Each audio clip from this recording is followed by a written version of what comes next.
يا مساء السعادة والجمال على عيونكم يا أحلى متابعين، وحشتوني جدا جدا من الفيديو اللي فات. النهاردة يا رب كده تكونوا في أحسن حال، وتعالوا نبدأ الحماس والنشاط مع سيدة تركية. دايما أنا عارفة إن انتوا بتطلبوا السيدات التركية وبتحبوا الروتين الخاص بيهم، وبتحبوا ترتيباتهم وتنظيماتهم المختلفة، ودايما كمان بيوتهم بتدينا كده شيء من الراحة. النهاردة معانا فيديو حلو قوي لسيدة بسيطة، لكن في نفس الوقت كل أفكارها حماسية جدا وروتين قوي قوي منها. تعالوا النهاردة نشوف ايه الجديد عندها، نشوف كمان روتينها مع بنوتتها، هنشوف افكار حلوة قوي قوي زي ما انتوا شايفين، بادئين بمطبخ رائع بجد، من الحاجات الحلوة قوي المطابخ التركية، والوانها كده وستايلها بجد من الحاجات المريحة. فاوعدكم ان الفيديو النهاردة هيكون حلو قوي بكل افكارها الجميلة. بتمنى تتابعوه معايا للاخر، متنسوش لايكاتكم الحلوة والكومنتس، وكمان اشتراككم في القناة لو اول مرة تشوفوني.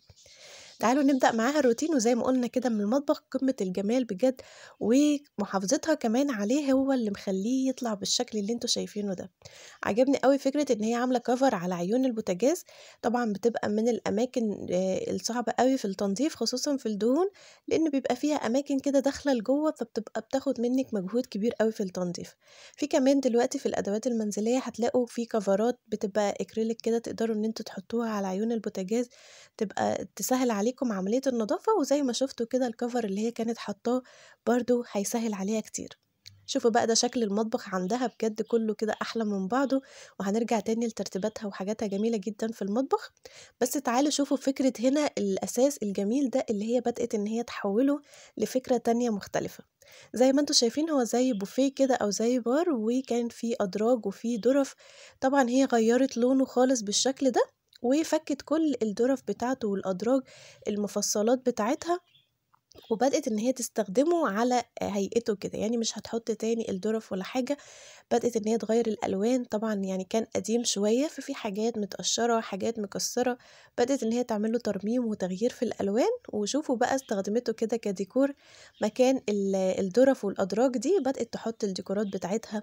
ففكرة حلوة برضو إن انتي تعملي إعادة تدوير لأي حاجة عندك تديكي الشكل الجديد ده. تعالوا هنا كمان برضو نشوف بقى ترتيباتها للمطبخ، زي ما قلت لكم حاجات مختلفة.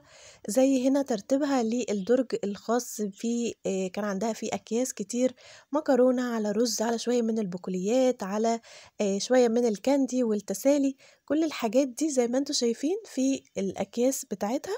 فبدأت إن هي تعيد تنظيمه تاني، تستخدم المنظمات المختلفة، زي مثلا هنا كده المنظم بتاع الباكتس الصغيرة.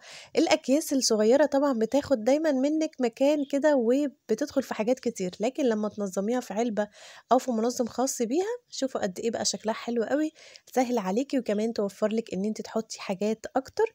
وزي ما قلنا كده في علب تقدري تشتريها كطقم على بعض، وممكن تشتري علب فرداني على حسب الحاجات بتاعتك.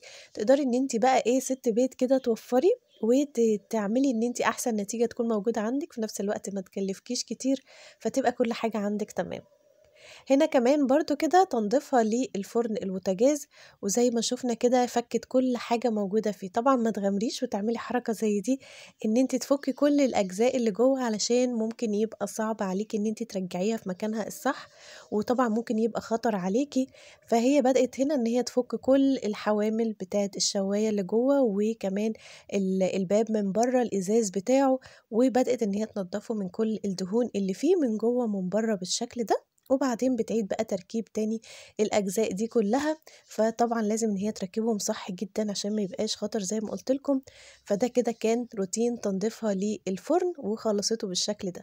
طبعا لايق جدا مع ستايل المطبخ بتاعها، اللون الأبيض مع الذهبي عاطي شكل حلو جدا مع تقفيل المطبخ. فبجد المطبخ غاية في الجمال، وحلو جدا بكل ألوانه وترتيباته البسيطة اللي هي عاملاها دي.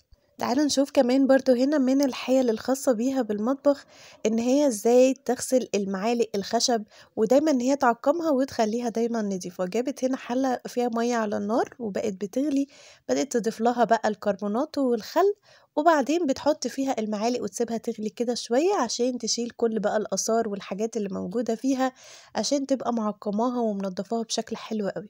دي كده طريقتها لتنظيف المعالق التوزيع او معالق المطبخ اللي هي الخشبية. تعالوا كمان هنا برضه عندها جزء كده أو غرفة صغيرة بدأت إن هي تخصصها كغرفة الغسيل، حطت كل بقى الحاجات اللي هي بتستخدمها في الغسيل من منظفات، من مكوى، من باسكت الغسيل، كل الحاجات دي حطاها في غرفة واحدة ومخصصة لها المكان الحلو ده. تعالوا هنا كمان برضه نشوف الستايل بتاعها بقى في الشقة عندها زي هنا جولة سريعة جدا في غرفة الصالون، وقد ايه بقى الألوان الحلوة، الألوان التركية الهادية جدا. شوفوا تناسق الألوان مع بعض وستايل رقيق قوي، لكن عطيها شكل بجد حلو قوي كده زي ما انتوا شايفين، بجد حلوة جميلة. وكمان هنا ستايل غرفة النوم باللون الذهبي مع اللون الأبيض، وكمان ستايل ترتيبها للسرير بحاجات بسيطة أوي، لكن عاطية لها الشكل الحلو اللي أنتم شايفينه ده. كمان برضه من تغييراتها الحلوة أوي اللي هي عملتها إن هي تغيّر ديكور الحيطة السادة كده زي ما أنتم شايفين بتاعة غرفة البنوتة، بدأت إن هي تجيب لها هنا sticker للحائط وهو عبارة عن وردات كده، بدأت إن هو تعملهم لها يعني بشكل شبه عشوائي، يعني هي ما ملِتش الحيطة كلها، كوّنت بس كده صفوف على جزء معيّن من الحيطة، وبدل ما هي تبقى سادة ما فيش عليها أي تفاصيل ولا أي حاجة، بدأت إن هي تضيف لها اللمسة دي. وطبعًا يعني من التغييرات البسيطة اللي مش مكلفة وكمان مش هتتعبِك إن أنتِ تعمليها، لكن في الآخر كمان شوفوا قبل وبعد كانت عاملة إزاي. كمان هنا في الجنب التاني بدأت إن هي تضيف لها التابلوهات الصغيرة دي، كلها كده رسومات أطفال وحاجات أطفال تديها طاقة كده إيجابية عندها في الغرفة، ودي كده كان الديكور اللي هي صممته على الحيطة، طبعًا مع بعض الأفكار أو الديكورات اللي هي حطاها عندها، وكمان هنا الجنب التاني اللي عند السرير التابلوهات اللي هي حطِّتها. بأفكار بسيطة أوي تقدروا إن أنتم تغيّروا كل حاجة، ومش شرط إن أنتم تغيّروا ألوان ولا ديكورات مكلفة، مجرد بس لمسة بسيطة جدًا كده هتدّيكِ الشكل الحلو والمختلف. كمان هنا برضو ده تنظيمها لدرج المنظمات المختلفة زي ما بقولكم حسب استخدامكم لكل حاجة، تقدروا ان انتوا تجيبوا لها المنظم الخاص بيها. ده هنا الدرج الخاص بقى بالعناية بالبشرة، كل الكريمات، كل الماسكات، كل الحاجات اللي هي بتستخدمها لعناية بشرها وعناية جسمها تقدر ان هي تحطها في منظم واحد، وكمان ادوات الميك اب، وكلها بجد بشكل حلو قوي كده يسهل عليها. شوفوا افكار التنظيم بجد بجد يعني قد ايه حلوة، مسهلة عليها كل حاجة.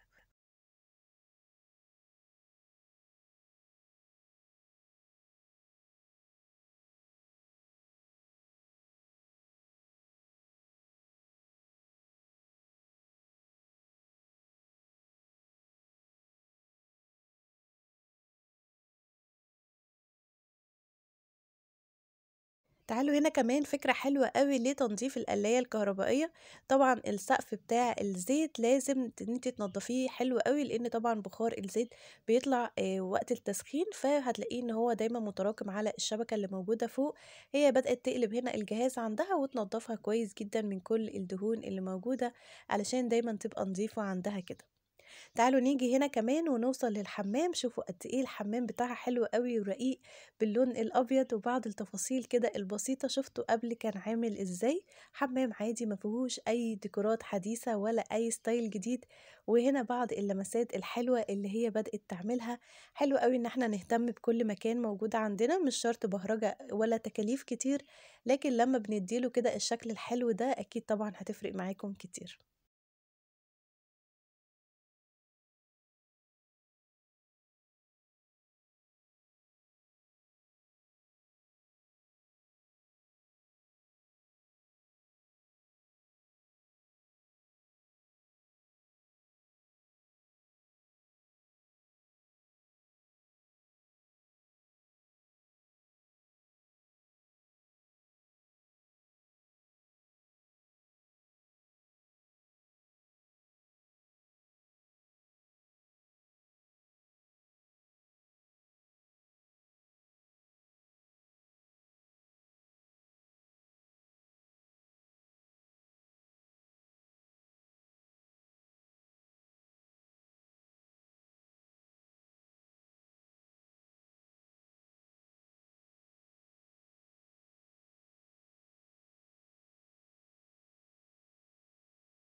زي ما شفنا كده في الجزء اللي فات روتين تنظيف سريع جدا للليفينج روم، وكمان هنا أكلة سريعة بدأت إن هي تعمل زي بيتزا كده، بس استخدمت هنا التوست وبدأت تستخدم مكونات زي البيض، أي نوع بقى لحوم موجود، شوية من الخضار، الطماطم، الفلفل، الزيتون، وكمان جبنة، وبدأت إن هي تفردهم على التوست وتحطهم في الفرن. تقدروا بقى تستخدموه فطار سريع أو عشاء سريع، وكمان للسندوتشات للأطفال. يعني بجد هتبقى حاجة حلوة قوي ومن أفكارها بجد الجميلة. ده كده كان فيديو النهاردة، يا رب يكون عجبكم، وفيديو سريع جدا لسيدة تركية وروتين يومها ماشي ازاي. يا رب يكون الفيديو عجبكم انتوا كمان، وشكرا جدا على وصولكم لحد هنا. يا رب دايما يكون عند حسن ظنكم، وما تنسوش لايكاتكم الحلوة وآرائكم في الكومنتس، وكمان اشتراككم في القناة لو أول مرة تشوفوني. أشوفكم على خير بكرة في فيديو جديد وسيدة جديدة، وسلام.